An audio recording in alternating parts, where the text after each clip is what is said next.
Welcome to Proven and Probable. I'm your host, Maurice Jackson.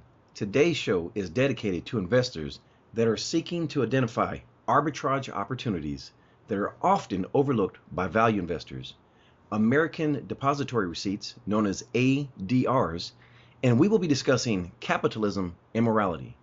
Joining us today is Jayant Bhandari, who is an advisor to institutional investors and one of the most highly regarded names in the natural resource space. In April, Mr. Bhandari was a keynote speaker at the European Gold Forum conducted in Zurich, Switzerland. Jayant, thank you for joining us today. Maurice, thanks for having me again in your show. Well, Jayant, for first-time listeners, please share how you've developed your niche within the natural resource space, because you are in essence one of the names when it comes to identifying gold junior exploration companies with low volume, deep value, and lots of potential. Well, Maurice, three people have fundamentally given a course to my career. One is Doug Casey, a person who I came across about 10 years back, and he gave me a philosophical grounding in about life and about investments.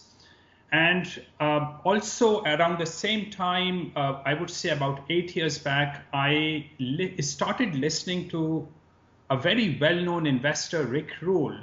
And once I sat through his speeches in Vancouver for a day, and that fundamentally changed the way I looked at investments.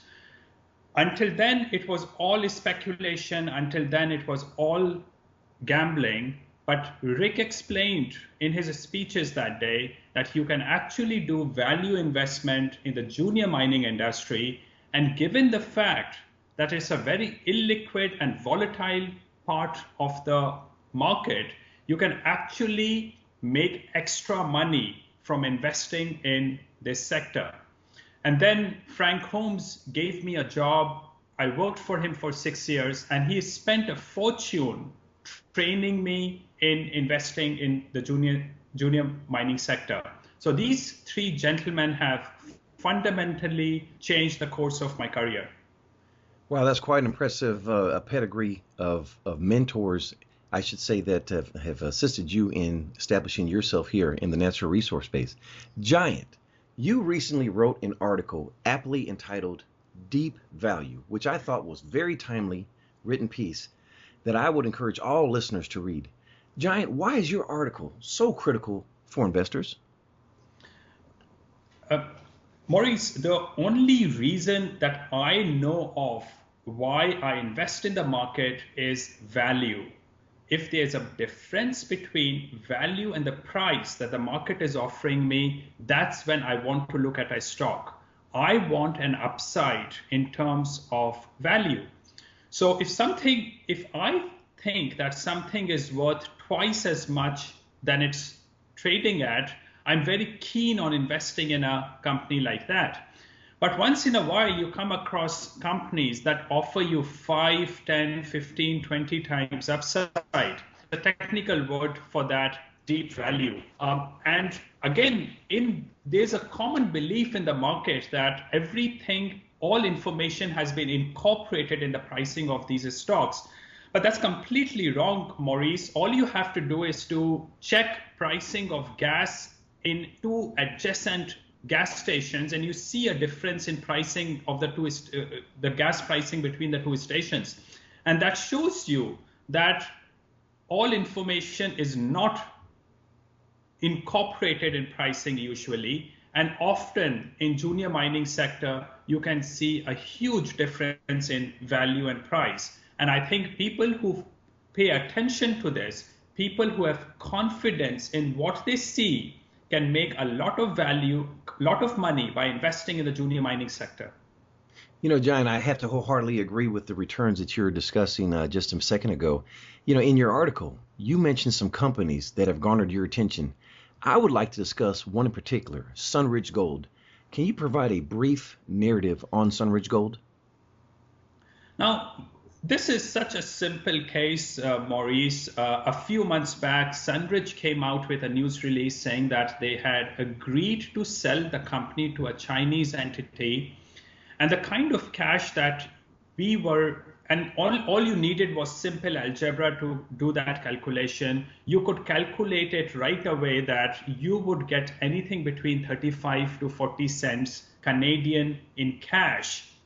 The stock mostly stayed between 20 to 25 cents for the next several months. Now, remember, there was an inherent 30% upside in buying this stock. But it seems I found it very funny that market consistently failed to appreciate the upside. Now, of course, there was a risk that the merger might not have gone ahead. But remember, even if the merger might not have gone ahead, the probability of the merger not going ahead was very low compared to the probability of the merger going ahead. And in the meantime, metal prices were starting to do well. The market was starting to do well. So everything told me that the downside risk was extremely limited to nil, whereas the upside was anything between 30 to 40%. It was the stock to invest in at that time. Yes, it was. You know, Jayant, I recall you mentioning Sunridge Gold in our previous interview, and the company delisted on the TSX on the 19th of May, if I'm not mistaken, and the stock dropped 95%. I took a position on the 20th on the OTC, and 5 days later, I made a return over 600%. It's opportunities such as this that really capture my attention, and that's why I have you on this show today. You know, you mentioned Rick Rule earlier, and one of the things that Rick Rule always advocates is for any stock that you own, make sure you spend a minimum of 1 hour a month on that stock reviewing it.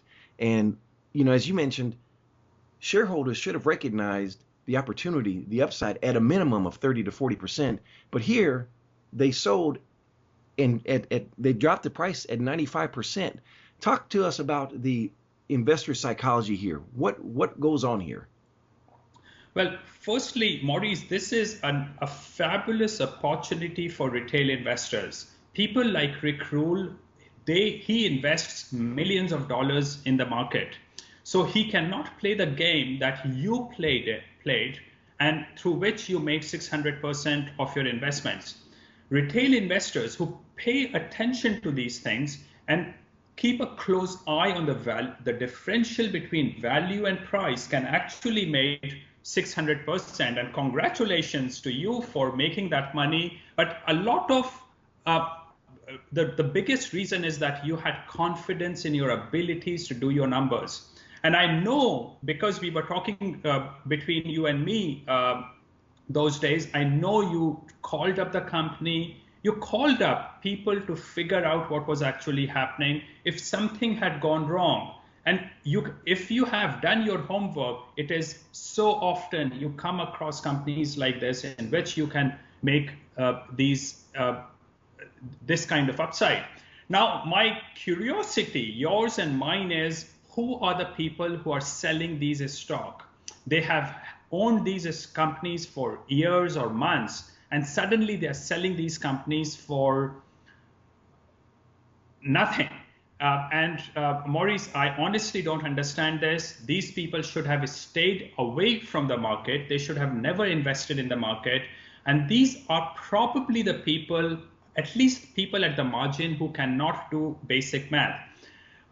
But then again, I should not be blaming them, because our Federal Reserves, the money printing machines that our governments have, they have created zero interest regime in which everyone is forced to speculate, invest in things they don't really understand, because they have no other way to preserve their capital.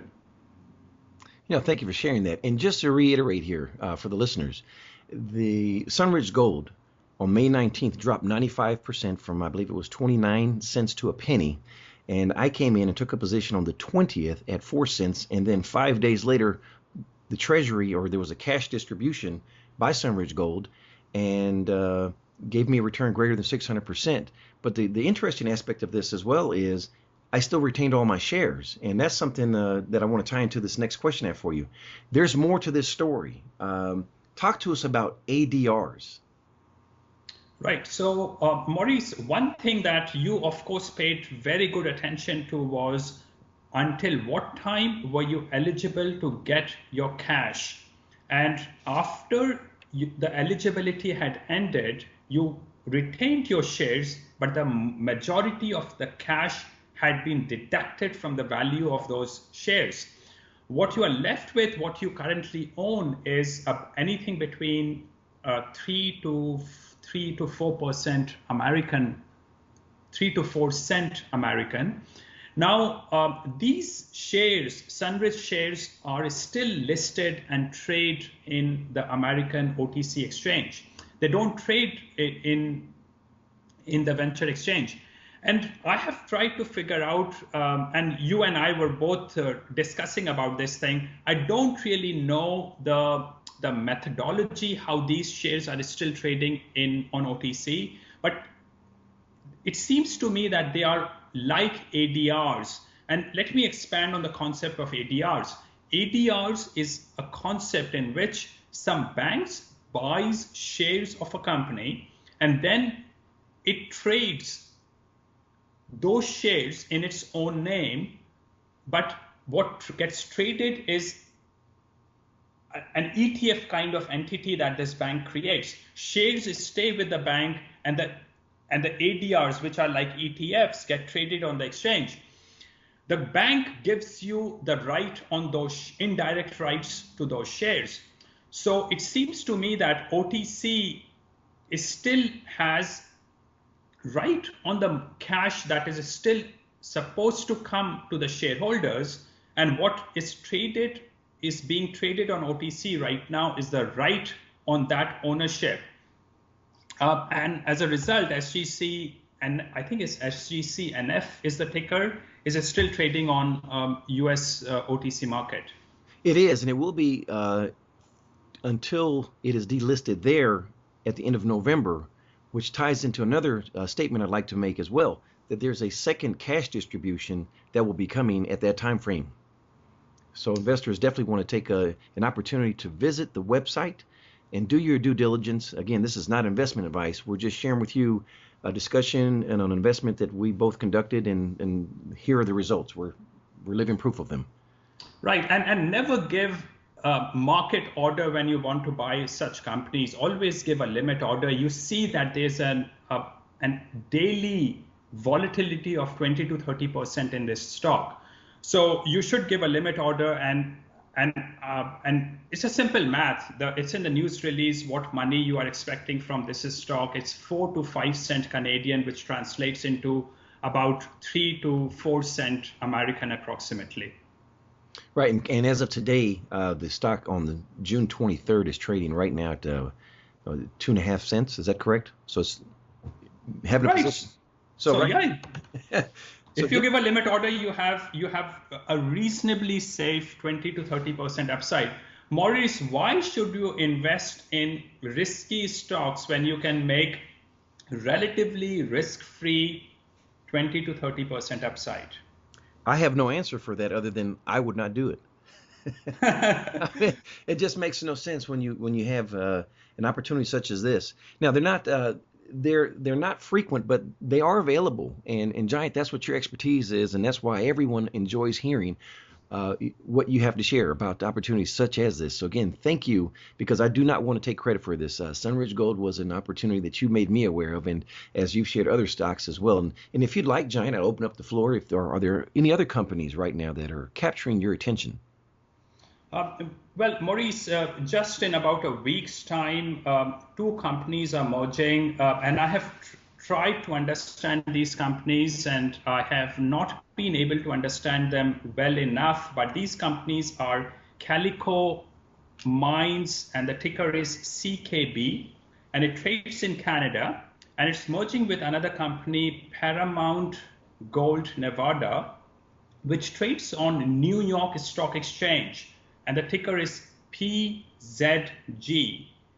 Now, the merger is supposed to close in about a week's time, and there is, if you do your simple math, there is an arbitrage upside of about 30 to 35% in owning CKB. Now, of course, if you don't really understand the companies and the volatility is, if the liquidity is not very good, the share price of Paramount can actually fall after the merger.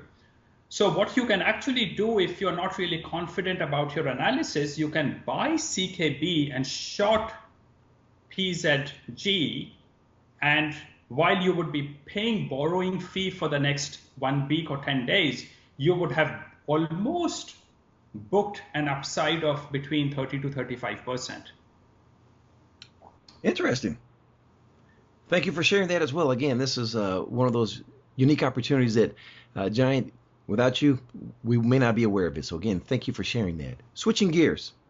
Jayant, July 30th and 31st, you will be in Vancouver conducting Capitalism and Morality, which is an annual seminar to bring together some of the finest minds to discuss the philosophy of freedom and liberty. Jayant, one of the virtues I truly enjoy about Capitalism and Morality is that they are timeless pieces, meaning when my sons are of age, they can listen to the virtues bestowed from the speakers, and they will resonate with them tomorrow as much as they do with me today. Share with listeners more about this exciting speaking series and the guests that will be featured this year. Maurice, I have been running this seminar for the last 7 years now. And for the first time, it will be a 2-day seminar, mostly because a lot of people in the audience come from the US, Australia, and different parts of the world. And they wanted this seminar to be a longer seminar. As a result, we now have a 2-day seminar. And this is not an investment seminar. This is mostly about philosophy. And the reason, Maurice, I like philosophy more than anything else is because nothing else works unless you understand the foundations, and foundations is principles and philosophy. So I focus a lot of my time, my daytime, on understanding philosophy.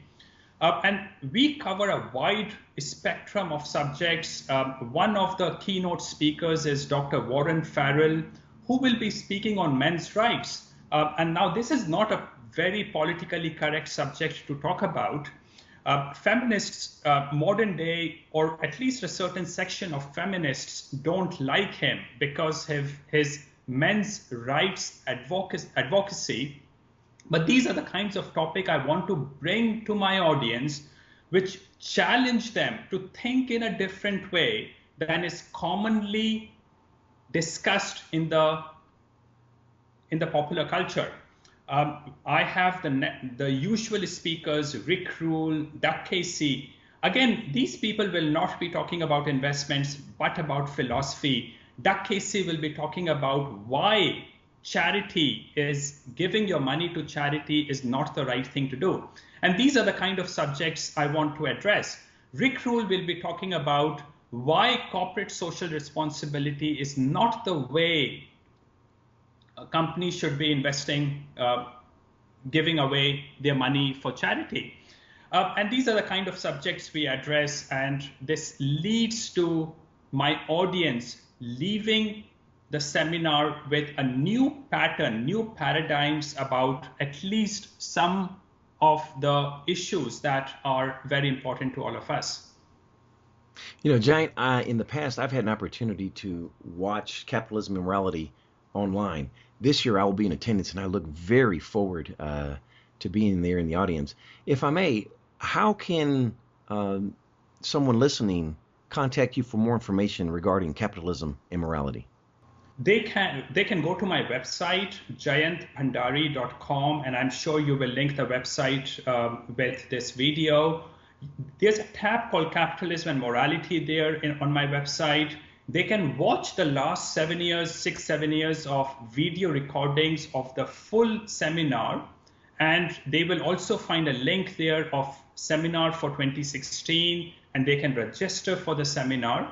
But instead of, if they manage to register, let's say, Maurice, before the 10th of July, and if they send me an email at capitalism@jayantbhandari.com and tell me that they heard about this on your show, I'm very happy to offer them a lower rate than what is advertised right now. I will send them a separate PayPal icon to register through. Well, thank you so much. And for listeners, we will be providing a link to Capitalism and Morality. We ask that you please put proven and probable in the subject line to streamline the email inquiries for Jayant. Jayant, last question. What did I forget to ask?